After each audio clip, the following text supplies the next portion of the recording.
Welcome to the Creative and Account Podcast. This podcast was created to educate people about the world of advertising and branded content from the unique lens of two professionals working on opposite sides of the spectrum.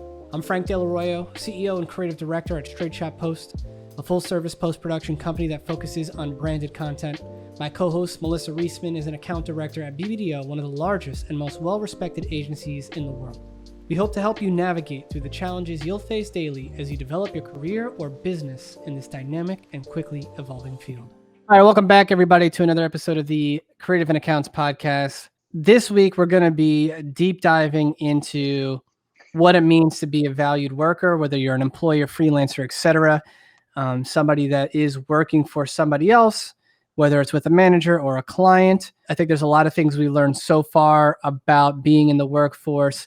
One at a major advertising agency, BBDO, and another like me, who was a freelancer, now turned small business owner, who has worked with agencies like BBDO in the past, as well as other big names and brands, and also in the independent film world. So I think there's a lot of value we can share about how we were able to create value for people and continue getting hired, which is something that I think in this current environment, people are concerned with, of course. So I just want to touch on, what do you think are some great values that you and your peers have as employees? I would say someone that, is hardworking, of course, someone that puts in the time, because I think that's really important. And, someone that doesn't necessarily take the fast route, because I feel like in our expertise, just kind of getting to the end result is super easy. You could kind of skip a couple of steps in between, but someone who is process detailed, orientated, someone that looks at all the steps before actually doing it, someone that's continually asking questions. I always say that someone that, the more questions you ask, the more wealth you gain and the more you continue to learn. Can I jump in there? Because I completely agree. I want to say one thing about, because I have a lot of young kids at my company, and the one constant reminder I'm trying to give them is to slow down for a second. So I do have to touch on, because of the way most of these people grew up with access being so readily available, speed, I think, has become very, very, very highly valued in general. Now, it is very highly valued, but the one thing people don't think about is, if you make a mistake, the time that it takes to fix it is worse than if you took longer but got it right the first time. Nobody double checks their work, and it drives me bananas. So I just want to say that if you are new to the workforce, like she said, show people that you care. And if you don't care, find something you do care about. If you don't care about the content, maybe you care about the people. If you don't care about the people, maybe you care about the craft. Okay? And if you don't care about any of it, you should probably be looking for another job, right? Yeah, definitely. And so there is something to say. And I know at my company, I always preach craft for that reason, because you're not always going to like the content, and you're not always going to like the client, and you're not always going to like your collaborators. But if you love the craft, that kind of can transcend through everything. So just some things to be thinking about if you're new to the workforce and you're trying to find, some sort of place within either a big company or as a freelancer. I think it's more important when you're working with a team, of course, than if you're a freelancer, because when you're working with a team, it's like a ripple effect. Personalities, what you say, things get remembered, like from 1 month to the next. I mean, the thing is, if you're a freelancer with a shitty attitude, it's very clear. You just won't get hired again. But if you hated that place, you can make that kind of decision, and be okay with it. If you work there every day, you can't really do that, right, Melissa? I mean, tell me if I'm, help me out here. No, I think that's right. You have to have the attitude, the right attitude every single day. I've met a lot of people in my 5 years at BBDO, and I'll be honest, I think why I like BBDO so much is because of the people. So I feel like it's common nature for that to be one aspect of why, people stay at BBDO, is because the people. The different types of people that you meet, whether it be creative or production or account or strategy. There are so many smart people that you can learn from. And I think one other aspect that's helpful is knowing when to share your feedback on things. Because I know for myself, when starting out, I had a lot of thoughts, but I didn't know when to jump in and share them and who to share them with, because you're just starting out and you don't know, when is the time for me to share my point of view. I think my recommendation for that is, your direct report, if it's your manager or if it's your boss's boss, definitely share your point of view on things, whether it's after a meeting and you either have questions, like definitely ask them. Don't hold back just because you feel like it's the wrong question. No, the more questions you ask, the more you'll start to really understand the business, and the more that it will show that you actually care about your job and you want to get better. Jumping off of what she just said, it all comes down to people. I think that no matter in what field you are and what you're doing, having being empathetic and understanding what the people around you are experiencing, not sympathetic. I don't need you to feel good or bad about it. Okay. This is an amoral thing, but just understanding this is Melissa. She just got married. She's happy. She has a cat, et cetera, et cetera. Those things influence how I might speak to her. And if things are going south, I can always say something nice about cats and it might put a smile on her face, right? I'm just saying, like, it matters here. And I think like stuff like that, people aren't thinking about. They're either so focused on what they do, their craft exactly, and real thinking that is of the utmost important. Obviously, you have to be good at what you do. If you're not good at what you do, it's not gonna work. So I think that's something that I don't want to spend too much time talking about, because that's obvious.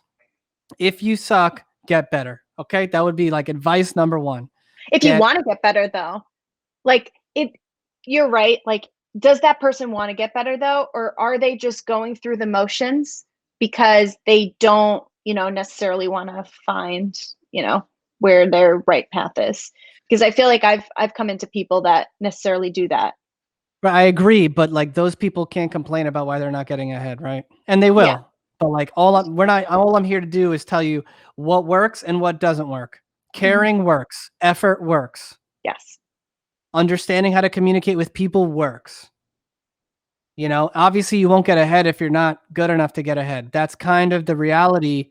And if you're not getting ahead and you are an awesome person and, you are putting yourself out there and taking the right risks to push yourself forward, and you're still not getting ahead, it's probably because you're not good enough, right? That's all I'm saying. Yeah. Which is why I do think it's important to sort of have that self-awareness and recognize where you need to grow and constantly do that. And most things, I think most jobs and things in this world don't require an elite level of performance to be successful. And that's kind of where I'm at, right? Where it's like, just master the fundamentals. And usually, I'll say another thing. You could tell me this because this is more of an employee thing than a freelancer thing. Usually, if you do suck, somebody's going to let you know, right? At some point. Yeah, I would say so. Yeah. Yeah. Like, for example, if you send an awful email to a client, or who were you thinking of that did that recently, right? That's what I saw it in your eyes. You were like, oh, yeah. If that happens, does not one of your managers or something be like, yo, you shouldn't do that, right? Yes, exactly. It should happen like at the moment that it happens, because, when you train someone and if you're managing someone, the best way to share feedback, in my opinion, is in the moment. Because if you necessarily wait until after the moment, which you could do. A lot of people have that perspective, Yeah. If you do, wait, that's fine. But I personally think that it's more effective to share it in the moment because it's fresh in their minds. And you kind of share, okay, you might have sent this, but this is a way I would do it, which would, be a better effect with either clients or creative or whoever it may be. And let's just get into this for a hot second. If you disagree with what your management thinks is the right way to do it, it's that. If your personality type is one that's constantly questioning management and constantly, my way or the highway, if you're that type of person, I'm more like that. I'm so much more open now because I'm in client services. So clearly, There's a lot of work I've done, but I've been able to, I would say that I don't look at any of my clients as a boss, they're a collaborator. And I tell them all the time, if my expert opinion, at the end of the day, it is their money and their project, and they will definitely make the final decision. But because of the way I've structured things based on my personality, there's no way they're not going to get me and my opinion, and on any matter. And that's why I had to go this route, be a freelancer, start a company, because and a service-based company at that, because the mentality is you're hiring me as the expert here. Mm-hmm. Right. But I did have to earn that right, to be fair. So just talking about what you mentioned before of those who might not accept authority. I mean, I've dealt with that a few different times. And even myself, I feel like because I have some traits where I want to show that I can do things. You might not want to listen to others just to show them like, hey, like I got this. But the more that you show you got this is the more that you start to kind of remove yourself from your boss. So I've seen, for instance, some people starting out, they think the best route is to, once they know what they're supposed to do, remove, your boss from an email and just start running with things. That's when you know that you know what you're doing and it shows that you've got it. But that actually is a bad idea, because if you remove your boss from an email, it actually shows that, one, your boss doesn't know that that email was sent. And two, if something ends up happening on that email thread where a boss needs to jump in, they're unable to, unless like that person has to add them back to the thread. So I actually think the best route is, swallow your pride. I think that's something that I've learned, like starting out, if you have a lot of pride and you feel like you know what you're doing, sometimes the best route is to swallow your pride. And managing up, that's something that we'll talk about, when we get to the more about account management. But I think that's an important trait, because, if you show your boss you're managing up, it could just be, one, adding them to an email, keeping them involved in constant communication. That is the way you show that you know what you're doing, not removing them altogether, because that's the way, your boss will be like, oh, did you ever send this? And then it's that extra step that didn't need to be there if you just. I've had to adjust on that too. Yeah. It drives me crazy, because the thing is, you guys are all on a project like for a reason, In short, if your boss says you can remove me from this, do it. If not, why not play it safe, right? Exactly. I think that's super interesting what you're saying, and I have a lot of people who also feel that way. There is a desire for awesome young employees to want to prove to their bosses their value, and a desire to please, right? I totally understand that, but just know this, as someone who is in management, I would much rather somebody who annoys me to make sure that it's exactly the way that it should be, than somebody who makes careless mistakes out of wanting to get it done exactly on time, faster than I would have expected. Just like, let it be known, right? Like it's just a value prop. It's like, okay, I have a choice to annoy my boss or to take a risk on getting this thing wrong. Right. So the downside of annoying your boss is you annoy them, and you took them away from something they thought was important, is one thing. The downside of making the mistake will annoy your boss so much more, and potentially actually affect something that's going out to a client, or something to do with the product or a customer that actually matters, right? Yep, exactly. Annoying your boss a little bit, the boss won't care if you make the sale, and right? Or if the product goes out on time, or if the customer is happy, or if the client is satisfied. Like, I feel that way. And I can say for sure, slowing down, double check your work. When I say annoy your boss with a question, there's plenty of things that would fix that. What does drive me crazy though is, I'll give you an example at my company. We have a very detailed sheet for how to export all of our videos for like final delivery and for archiving, that I put in a lot of time into, because I don't want people to ask me questions about it. It is like a chart. There are definitions. Everything is there.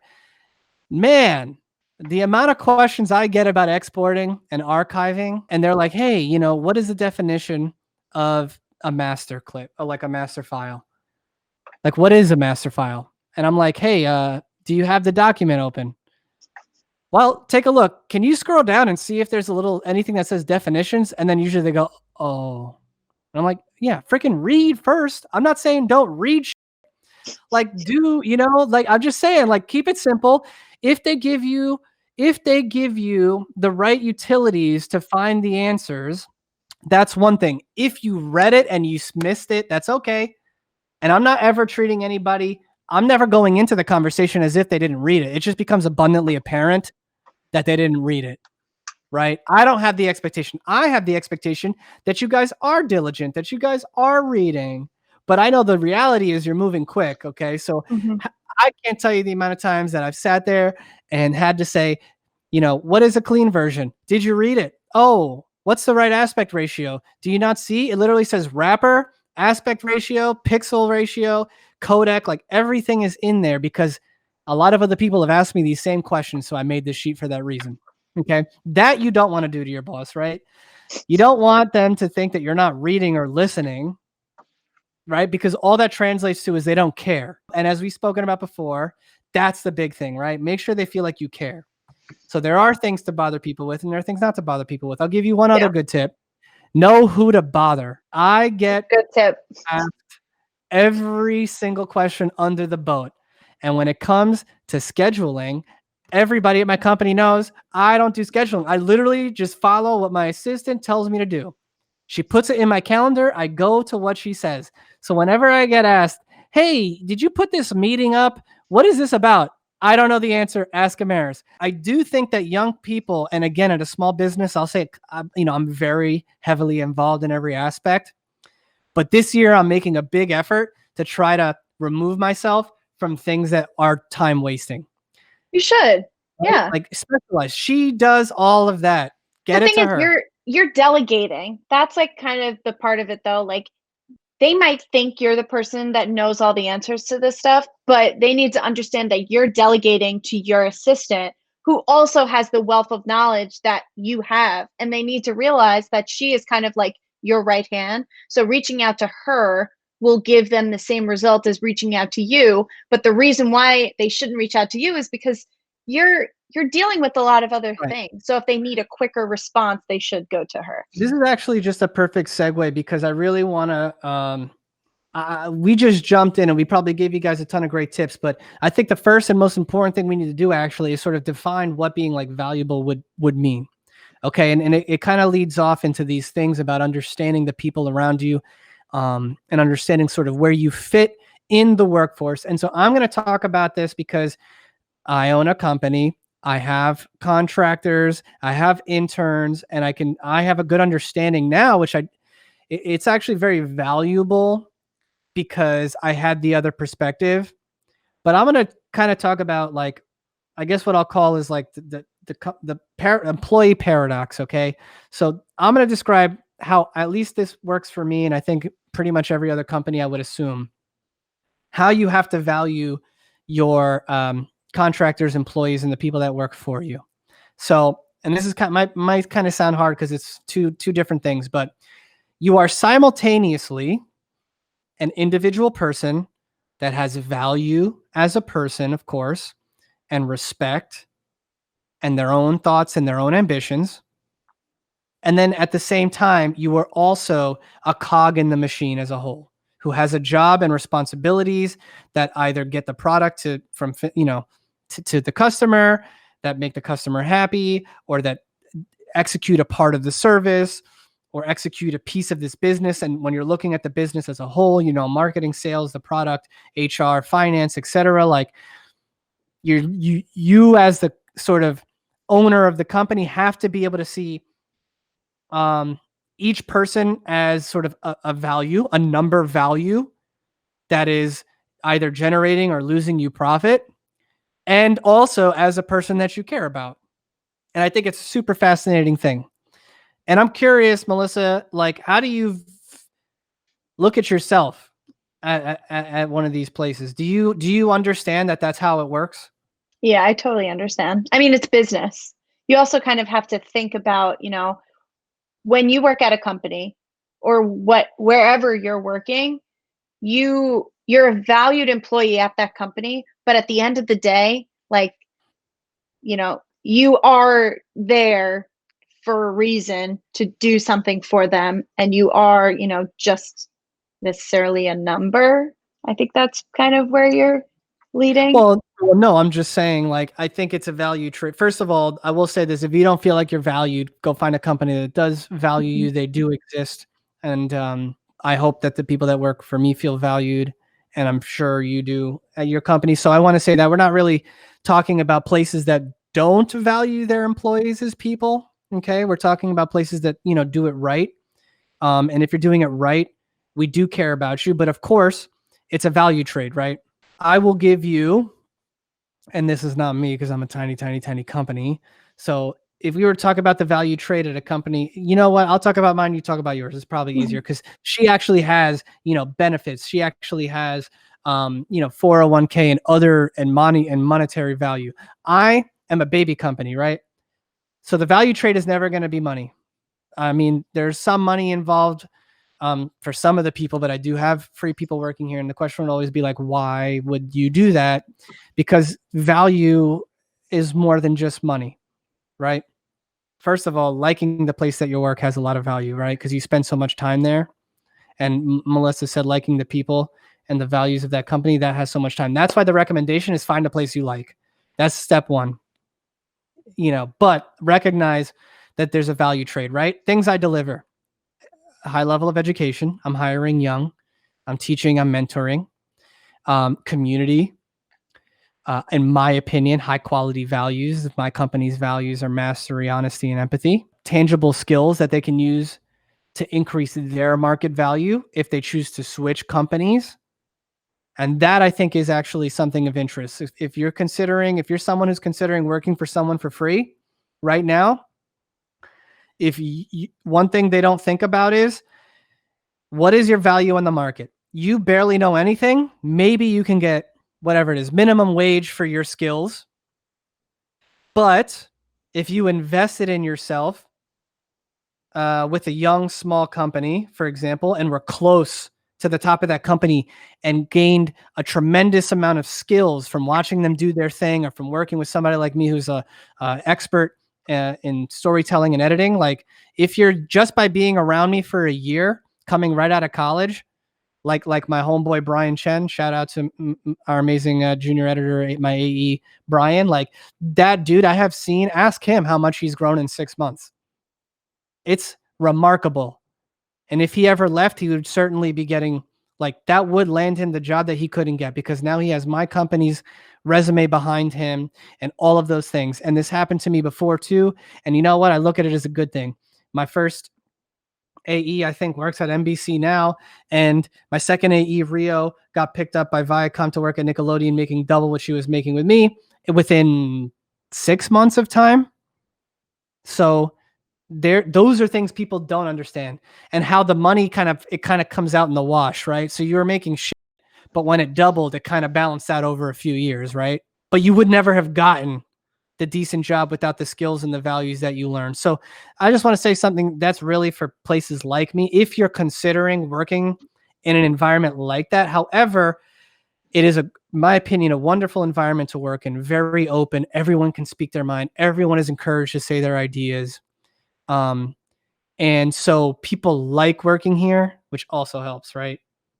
Because I can't offer you the things that most people would want out of a secure job. And so I just wanted to say, like, that's the value trade here at either a small bit. Like, if you're a solopreneur, if you're someone that is a freelancer thinking about picking up an assistant, but you can't, you're nervous because you know how you've been taken advantage of. Like, you just have to be thinking, they must be getting more out of it than me. And I think it's the same thing as an employee. The employee needs to be thinking, the company must be getting more out of it than me. You need to bring it every day, because especially now, there's a lot of such a high level of composition and talent out there. that I think that's the attitude to always have. I don't know. Tell me how you feel about it. Now you work at a big company and they have a lot more to offer you. Maybe tell me what is the value trade at BBDO for you? So for BBDO, I know one of the things that, one of our values necessarily, I mean, it's on our website, it's everywhere, is the work, the work, the work. Because to them, like, you'll see outside of the fact that our people are really like the core of the company. And that's kind of, at the heart of everything that they do is the people. Um, knowing that we have like such great minds, great creative, we're actually a creative led agency versus some others that, focus solely on 360 work or they lead with production. We actually lead with creatives, which in my opinion, I think helps with the output of work that we make. But in regards to being an employee at BBDO, I mean, I personally think that being at a big agency, you start to really value yourself because you've made it there. And you want to, like you said, bring that exact same reasoning of why they hired you in the first place every single day, because they expect you to kind of operate, just like that. They want you to come to work every single day wanting to, do the job, do it bigger, do it better. And that I think is that's probably why it connects so well with me and my core values. So like you said before, is you want to work at a company that one has a similar, core values as yourself. I think that's why I love BBDO so much. I mean, I've been there this year. I just celebrated 5 years last year in 2020. And I mean, I have nothing, bad to say about BBDO. I really respect, how they operate as a company. And I mean, I love it. Well, what I want you to do is I want you to get into the nitty gritty. Tell me what you're offering any agency. What's your offer? Why should you be hired? Why do you consider yourself to be an invaluable asset to your company? Yeah. Yeah. I mean, I think it just stems from work ethic, in my opinion. I think work ethic is extremely important, especially in account management, because you're dealing with a very fast paced environment. And in order for you to, get hired at an agency, you need to continue to work at that same pace or even, necessarily faster, while also doing the work the right way and not rushing to get things done. You bring expertise? I mean, now I do, but coming for those that, necessarily just start out, you bring what you've learned from other internships. I mean, I'm myself, now that I've been at BBDO for 5 years and I'm an account manager, yes, I bring the expertise and everything that I've learned the past 5 years. Let's talk about it now first, and then we can go back, because when you don't have the expertise, so it's one of those things where you need to figure out why you're awesome. Okay. You need to write that down. You could say, Melissa is well-spoken. This is me just throwing stuff about you, not related to this job. If I were to be trying to hire her to run my accounts here, she's well-spoken. She's clearly has a lot of experience now with big brands. She's a dedicated hard worker. Do you get along with the people around you? Yeah, but as we talked about, like, being able to work well with people, like I think being an extrovert in my own values has helped me grow as an account manager. Do you think they would say good things about you as a person? Yeah, absolutely. Okay, so she's good with that counts. It counts. Like being nice, being fun to work with. Like, you need to understand what your strengths are. I would say for me, the speed. That was something that I recognized set me apart. I was fast, man. Like, without sacrificing quality, faster. I have always audited myself to understand like how I was making the decisions that got me to a certain place. Another one of the things people would say to me is, the way I put it is I would never give up on a project, but basically when working and for those of you who don't know, and I'll get into this in another episode, but my career really changed when I started working with VaynerMedia, which is a big social digital agency led by celebrity CEO Gary Vaynerchuk. And yes, I've been in boardrooms and shit with him. And yes, he is exactly what you see on social media. But and just so you know, and we can track it here, I'll say it right now. It's one of my dreams that I'll be on his podcast, because I started my company from inside one of his boardrooms, and he always talks about how he started his company in a boardroom. So maybe one day we'll make that happen. But I think you low key aspire to be him, but it's fine, Dale. We don't need to touch upon it right now. He's a serial entrepreneur, man. I'm a storyteller. My dream is I'm just gonna be. I told you I got to just make the world more thoughtful. I think he's on a different mission, you know. So not that we wouldn't be peers. That would be my dream, is to be, for him to respect me as a peer. So when I was at Vayner is when I got into branded content, and when I really, my eyes opened up to this world. There were many projects that I was working with the creative and accounts team, where, you know, a good example would be like, it's 5:50 and there's all these people in the room and they're all debating. Oh, we gotta have to send it to the client like this. I don't know, man. What if we tried this or we tried that? Or, you know, and they would be debating and debating. Now, look, if you're good at what you do, you're going to have an opinion. Okay. So I would say this happened multiple times where they would be stuck on something because, and remember, they don't know what you do as well as you do. And what we do in editing and in storytelling is we're translating. So we're translating what they're trying to say out onto the screen. If you know how to do that, let them know that you have the answer to their problem. And I remember multiple times they would be sitting there debating something. And I said, hey guys, is it okay if I just make this better? They were all looking at me like, better? Nobody ever said anything about better. I was like, yeah, I got this. I hear what you're saying. I can execute that. Let me just, everybody chill for 10 minutes. Let me just make this thing better. And they're like, oh, but it's going to be 6:15. Are you okay with that? And I think that is something that nobody ever forgot. If they gave me a project, they knew I was doing everything it took to make it better.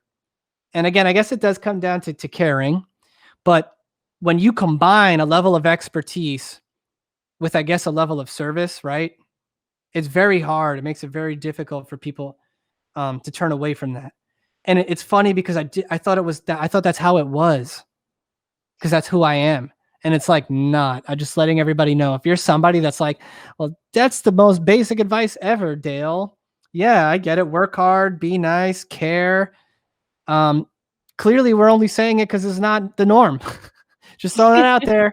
If everybody was doing it, you probably wouldn't have to have a podcast helping people do it, right? You need to know what your value is.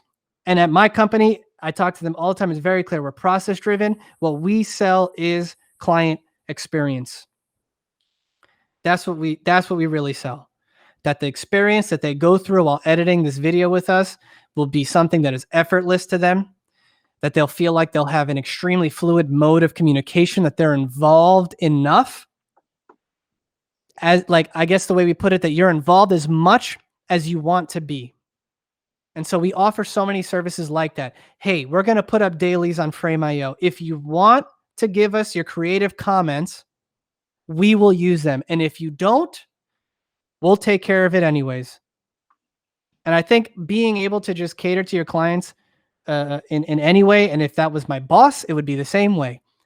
Because and that we do that until we learn them. The moment that I know you're the kind of person that wants to put comments in, guess what? I'm never going to ask you again. You're going to get the dailies the next day ready to go for you to put comments in.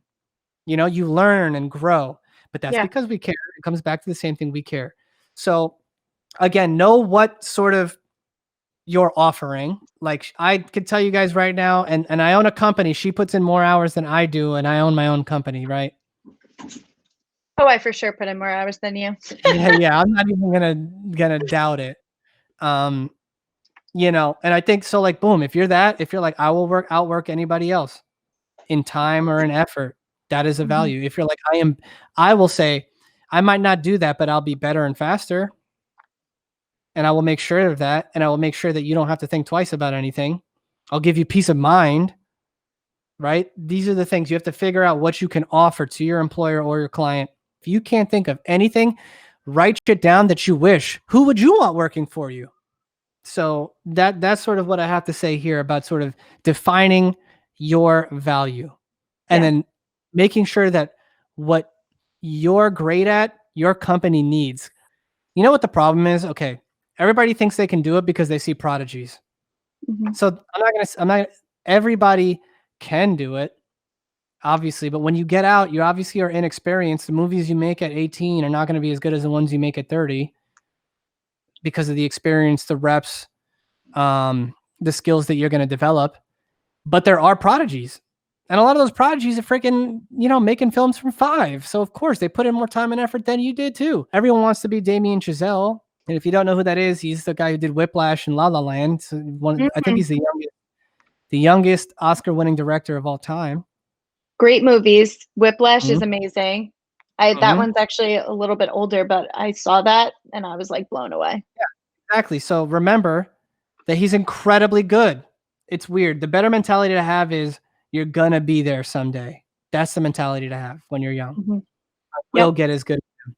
But do you need to get but are you gonna be as good as him in the same amount of time that he did? But recognize and have the sort of just the reality of the fact that you're talking about a prodigy. So I can't tell you that if you do it the way he did it, it'll work, right? But what I can tell you is the things that we're talking about here, which is you do have things that are valuable. If you're a prodigy, that is very valuable. And if you know, it took him a while to make Whiplash, and he had to make a short, and he had to do all those things too. And I would say on that note, then if we want to move on to some other really important things, like control what you can. What is the reality and what are the circumstances around you? What can you control? And that's why I kind of always go back to the work ethic and the people thing. You can always work on that. You can always work on being nicer, being more empathetic. You can always work on working harder or making sure people know that you care and your communication skills, right? That you can always do. There's always something you can do. And that's the mentality you should have. You have to keep looking at things outside of the box. So I know you mentioned earlier, Dale, is obviously the easiest route is to, either ask your superior for something, but I feel like going the extra mile, which whether it may be bringing something up to them that you saw in the news that day, or, it's looking at something with a new perspective. It's just continuing to show them that you're hungry, you're eager, you continually want to learn, and you're approaching things, outside of what, you were asked to do. It just continues to show that, you're valuing your company, you're valuing yourself. And this is kind of why I say, like, as an employer, the mentality is it's always my fault. I think, honestly, that's a great mentality for pretty much everyone. What could have been done to have made this process better, smoother, faster, honestly, make people more happier while doing it? I think that's sort of people don't really talk about, like, okay, we did this faster, but like, were you miserable doing it the whole time, but got it done a little bit faster? Is that worth it? Most cases, I don't think so. Because I think that your attitude bleeds into the work, and we're in a creative field. If you're not asking yourself, why is this company keeping me here every single day? And you're not holding yourself up to that standard, guess what? They won't keep you there every single day. Somebody else will outwork you, out enjoy you at your job, right? Like there's just simply too many people out there. And so that's the mentality to have, I think, if I'm an employee. No, I think that's right. You have to keep asking yourself and keep looking at what you can do that's better. I mean, you do that at your job, but you can also do that in your, your friendships, your relationships. It just relates back to, again, your core values. And I know we've talked about it so many times, but I think that, what do you want to get out of your friendship, your work, your life, like everything? It's all about, it's all about yourself. Here's a good tip, actually. And I think because like people talk about being selfish is like a bad thing, but like I think you have to start selfishly in everything you do. What am I getting out of it? As long as your mentality is one of they have to get more than I'm getting, basically, I don't think you're ever going to have a problem. But it should start selfishly. Will this company give me the money that I want, the experience that I want? Will, whatever your values are, because like, for example, money doesn't matter to me as much as control, which is why obviously I went and started a company instead of, right, I know myself. Having control over my life and where it's heading and whether it succeeds or fails will be based on my decision solely. Like, I like that, even though this is obviously much more high risk. Yeah, no, I agree. I think those are definitely good things to live by. get tactical about it then. Let's talk about some of the little things that we did that got us like high returns. And this is what I would say to like any emerging worker, freelance employee, et cetera. I think they kind of all go here. We talked about, because all you're trying to do is make people feel how you care, right? Let's talk about some things that we've done, in my opinion. If you're getting a phone call after work hours, and I know a lot of people are complaining now that Zoom has killed the 9 to 5 and yada, yada, yada. In my opinion, that is for management to worry about and fix, and for you to complain about, which is Yeah, okay. I also think that there's another conversation to be had about the traditional 9 to 5, if that's even a real thing anymore. Because I feel like if we really want to go there, at least in Yeah. the agency worlds, 9 to 5 actually doesn't really exist. Did it? I don't think it does at all. I mean, I'll be honest. Did it ever? I mean, I don't know. At least when I started, I thought 9 to 5 was common, and then I realized that was thrown out of the water, because advertising and just like the agency life in general, it's around the clock. And obviously, as much as we would like for clients to follow 9 to 5, everyone stops emailing you at 5 o'clock. It's not really common. I would say it, and this is where it goes back to like time management and being able to get as much done during the day. And when do you stop, and when do you realize like, okay, I did enough today, the rest can be done tomorrow. But yeah, I'm a strong believer in the 9 to 5 was dead, I would say, years ago. I went through the same things. Okay. And I will never forget working with my homeboy, Josh Sr., when he was building his post house in Dumbo, Senior Post, shout out. We did a job for Vice. I remember that he called me in, and I very quickly realized that this job was going to require a lot. And by a lot, what ended up happening is I did, I think, 2 overnights. Now, he didn't call me in for an overnight. He just said, I need your help. Can you come and help me? I have this big opportunity. And again, like the reason why I do it is because I want to be the greatest of all time. These are the things I live for. Oh, okay. I'm about to show him up. I'm about to show up, and he's going to remember that I was here on this day that helped him get this thing done. You know what I'm saying? Like that's what drives me, is like legacy and stuff. I also think you're going back to what we talked about before. Sometimes you need to be a little selfish. You just said it yourself. Like you want to be the greatest of all time. You want to be the GOAT. You want to be the GOAT of your own life, and you want to make sure that, everything that you're doing from now until like you pass away, like you have something to look back on, and your legacy. I know that's important. Everyone has their own legacy. Yeah, and so I went in there. This turned into 2 overnights, and I'll never forget. Josh came up to me and said, "Listen, man, I know I didn't really ask you to do this or anything, and I know you're kind of stuck here now, but like you're gonna, can you just work through the night with me?" I was like, okay. And I was commuting at the time, so like there was no way I was getting home at 4 a.m. He had to call up a guy who worked in a neighboring office who lived in Dumbo near this office. And I straight up crashed with no clothes or nothing on some random dude's bed so that I could get back there the next morning and continue working. Oh, God, it takes me back. The piece did come out good, and the client did come out happy, and he ended up booking like Vice as like one of his main. I think they still do. I don't know if they still do work with him, but I remember that was a huge deal for him. And so like, it pays off. See, like all I'm saying is the time will come. This is what I tell everybody in my company. Yeah, it's been fine now. Each person's going to have their moment where they're either going to step up or show their true colors. And that's why you have to be thinking selfishly. Because if you don't feel like you're getting enough out of it to give back more, you're screwed, right? You'll never do that. You'll never push through that night shift. You'll never stay those extra hours or like deal with the client that makes you want to pull your hair out. Like you just won't do it. But if you believe in the place, or you believe in whatever your personal goal is, your personal ambitions, the network you're getting out of it, the portfolio piece or whatever, you'll find a way. And people remember that stuff. I doubt he's going to forget the time that I spent there to help him get that project done. Yeah, you made yourself memorable. And you've had your own versions of clients calling you around the clock, right? Oh yeah, all the time. Do you have any that you were allowed to share? Anything memorable that you've had to do?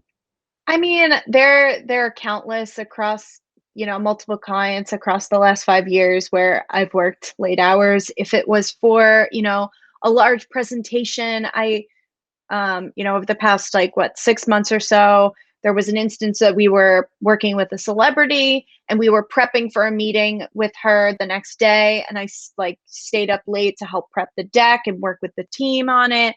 Stay up till like midnight or 1 a.m. or even later. Like I've worked on new business pitches where I was at, BBDO until 4 a.m. and taking a cab home to Queens where I lived at the time. After looking back on it though, I have no regrets on it because it's one, helped me grow as an account person because I was able to, have that under my belt where I was able to do it the first time.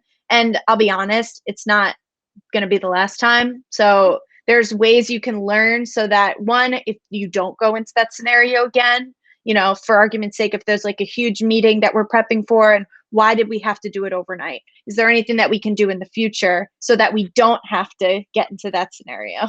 That goes to a like long-term mentality, like growth over time type of thing. And I completely agree in looking at it like that. But again, guys, like there were selfish things that you get out of these experiences, because I'm sure that staying till 4 a.m. for her, the people that stayed with her, you're bonded in some way. And whatever, which I'm sure one of your bosses was there. Yeah, of course. And And it made a difference. we ended up winning the pitch too. So it makes you like you realize the end result of it all. Have you ever done it and not won the pitch? Yeah, of Okay. course. That's more There's been important. both scenarios. I mean, of course. I mean, I worked till midnight or 1 a.m. for a meeting that still went that, Yeah. didn't go as well as planned.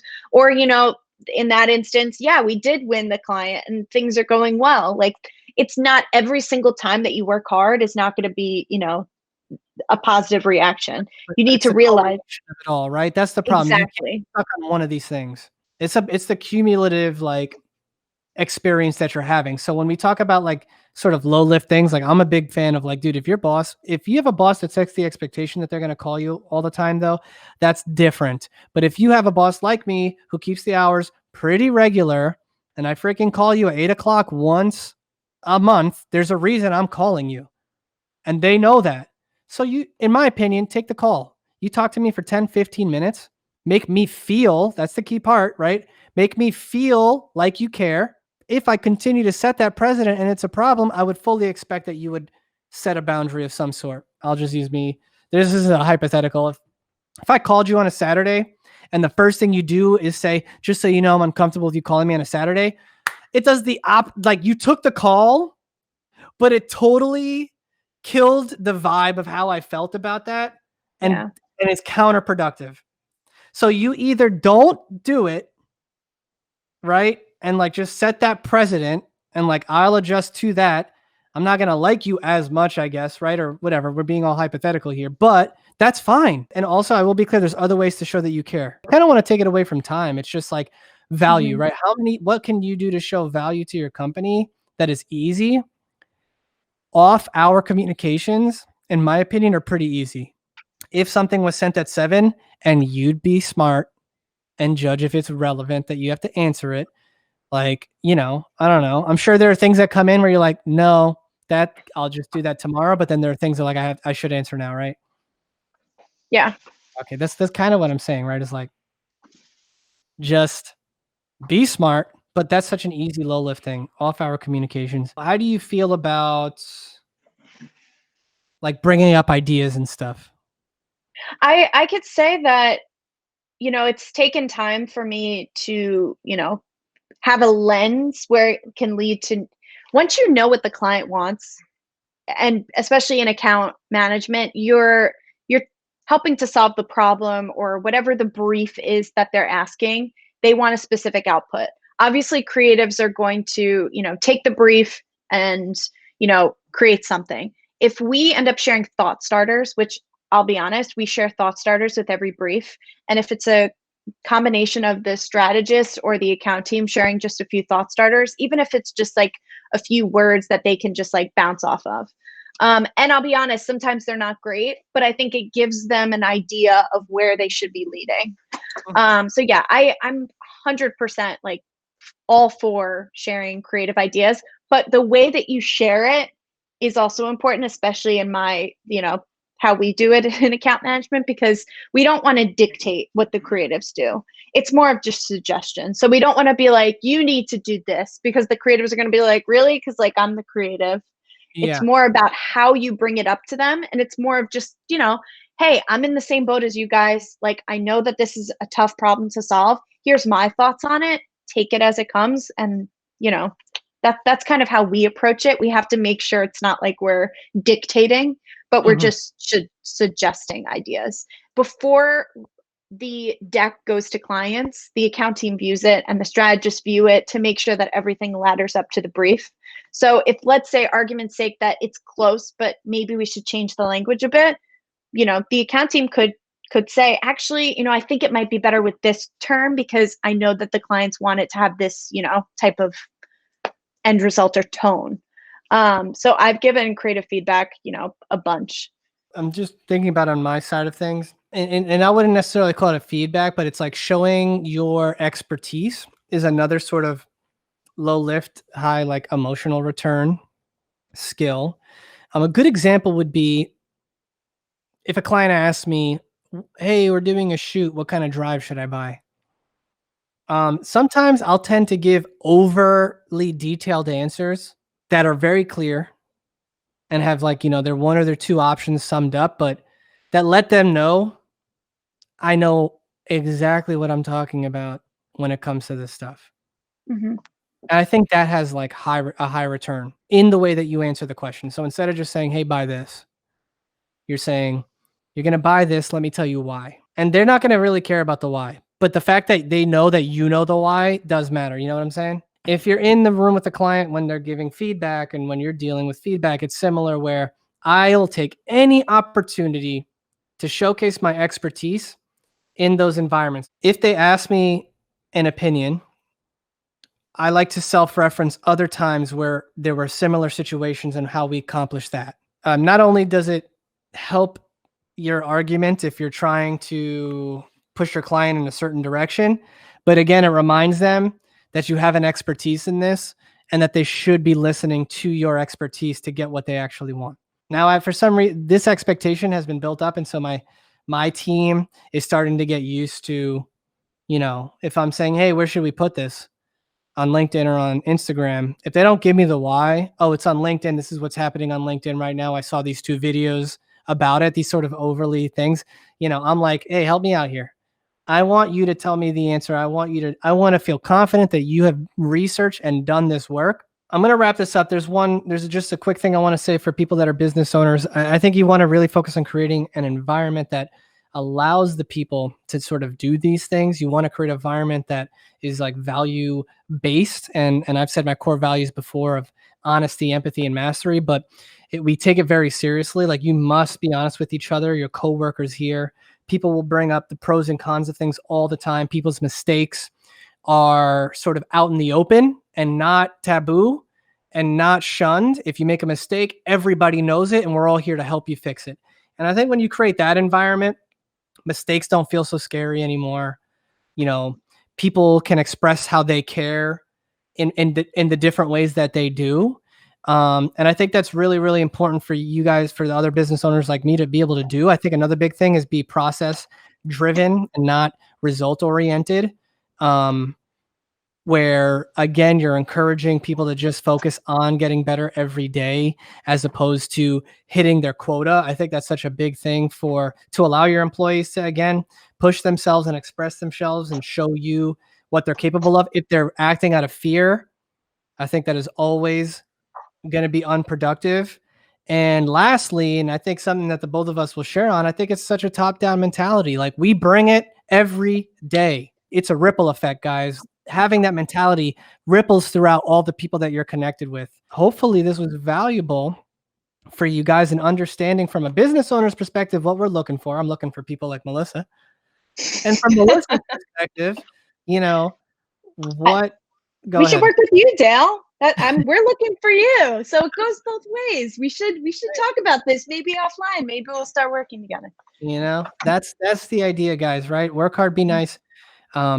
be good at what you do as well. That matters a lot too. And so we'll get into it at another time. But Melissa, I know you got to bounce. Thank you so much for your time today.